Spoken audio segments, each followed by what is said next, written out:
Hello, this is Dr. Amrita Chakravarti and I'm a hematologist at Max Hospital Shalimar Bagh. I see all kinds of blood disorders, cancerous and non-cancerous blood disorders, including bleeding and clotting disorders as well. So we'll be talking a little bit about bleeding and clotting disorders. What are bleeding disorders? So there are certain diseases, hematological diseases which may be congenital, by which I mean hereditary, or which may be acquired. So in these diseases, there is an increased tendency to bleed and the blood does not clot easily. These are called bleeding disorders.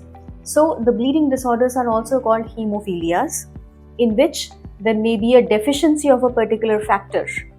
If there is a deficiency of factor 8, it is called hemophilia A. If there is a deficiency of factor 9, it is called hemophilia B. If there is a deficiency of factor 11, it is called hemophilia C. Now, generally, these hemophilias are congenital or they are acquired by birth because of a family history. Sometimes they can also be acquired later on in the life.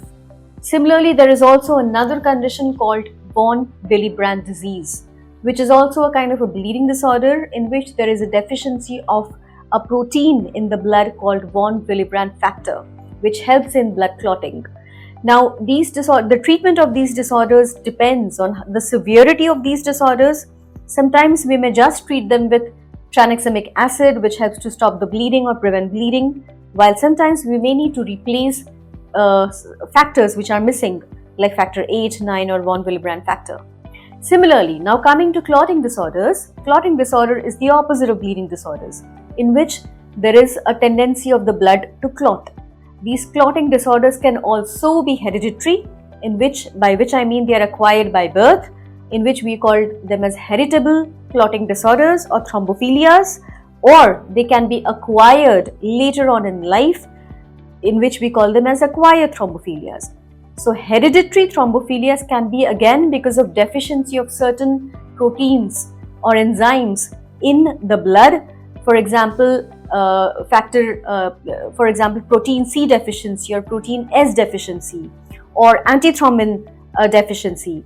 And similarly, in the acquired clotting disorders, we may have conditions such as antiphospholipid syndrome, in which there is an increased tendency of the blood to clot formation in the vessels of the legs, or sometimes in the lung vessels, which is called pulmonary embolism. The treatment depends on the reason why the blood clot is formed and how many times the blood has clotted. So in bleeding disorders, like I said, we usually give factor concentrates or we may just give tranexamic acid. In clotting disorders, we can give anticoagulation. Now, the choice of anticoagulation again depends on the reason why the blood is clotted and the patient profile, patient preference also.